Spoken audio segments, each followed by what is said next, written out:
नमस्कार साथियों, स्वागत है आपके अपने ऑनलाइन प्लेटफॉर्म भविष्य एजुकेशन पे।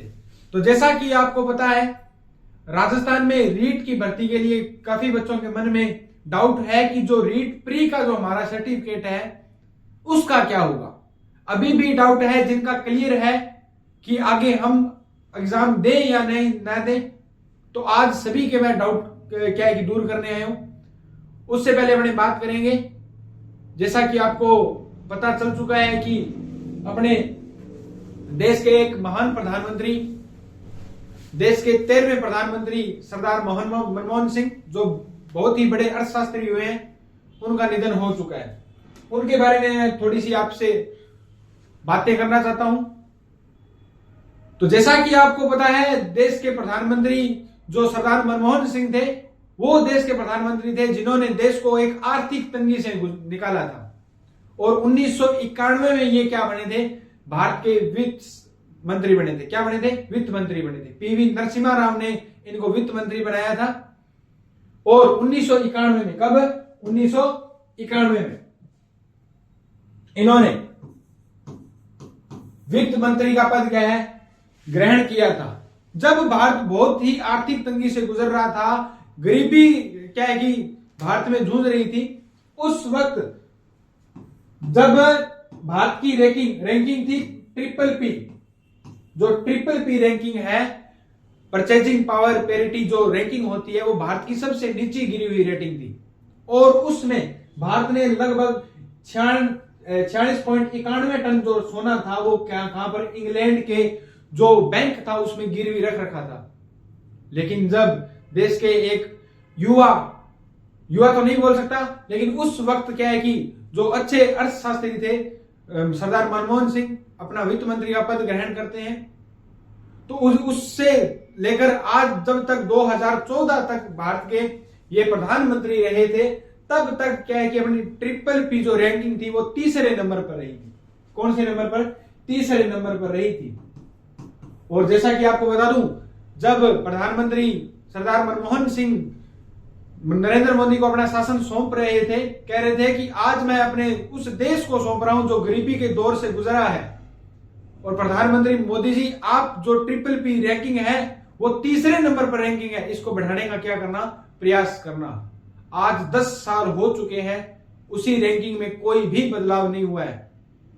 तो अपने गरीबी के दौर से निकालने वाले एक सरदार मनमोहन सिंह, इनके चरणों में मैं अपना सम्मान रखता हूं। और ये अपने देश के बहुत बड़े जो प्रधानमंत्री भी रहे हैं, आरबीआई के गवर्नर भी रहे हैं। सबसे लंबा जो कार्यकाल रहा था 1949 से लेकर 1956 तक का जो आरबीआई का जो गवर्नर रहे थे, वो कौन रहे थे? अपने सरदार मनमोहन सिंह जी रहे थे। तो ये अपने देश के बड़े प्रधानमंत्री है। और भारत ने इस वक्त क्या है, एक बड़ा हीरा खो दिया है। इनकी जो याद में क्या है कि 7 दिन का शोक दिवस भी मनाया जाएगा। तो आप ये जो ऐसे प्रधानमंत्री जो युगों युगों तक याद किए जाएंगे। अपना जो मेन मोटिव है उसकी अपने बात करते हैं। अपना मेन बात यह है कि रीट प्री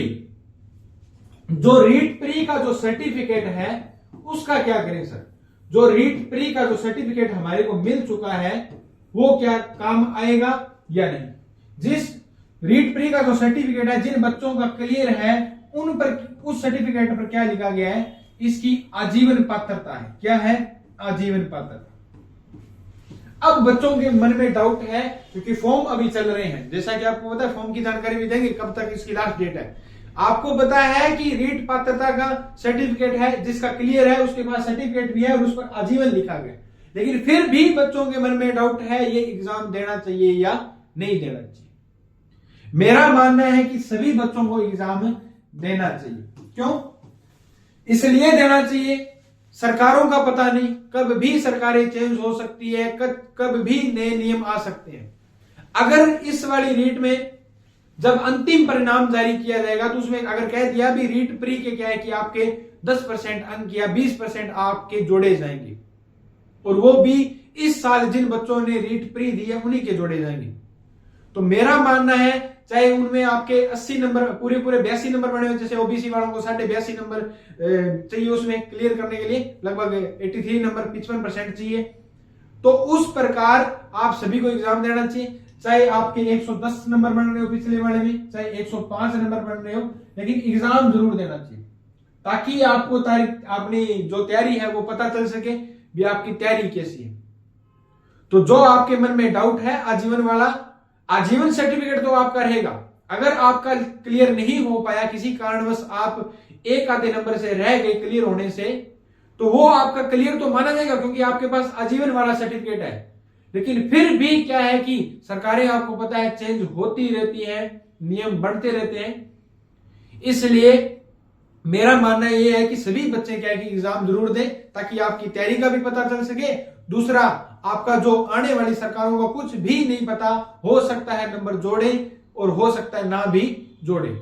तो ये जो आपके डाउट थे वो आपके, मेरे को लगता है आपके दूर हो गए होंगे। अब अपनी बात करते हैं। तो जैसा कि आपको पता है फॉर्म की स्टार्ट हो चुके हैं और 16 दिसंबर 2024 से आपके क्या फॉर्म स्टार्ट हो चुके हैं।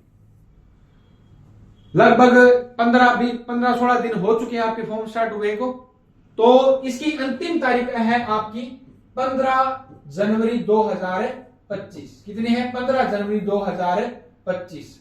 याद रखना 15 जनवरी 2025 इसकी अंतिम तारीख है। दूसरा, आपने अगर न्यूज़पेपर पढ़ा होगा तो कुछ दिन पहले एक न्यूज चल रही थी कि जो रीट में जो फॉर्म भरेंगे उसमें संशोधन का कोई भी मौका नहीं दिया जाएगा। तो जो भी बच्चे अप्लाई करें, चाहे किसी भी ई मित्रा से अप्लाई करें, वो जरूर ध्यान से अप्लाई करें, क्योंकि आपने देखा होगा कर्मचारी चयन बोर्ड की अन्य जो एग्जाम होते हैं उनमें संशोधन की स्पेशल तारीख दी जाती है।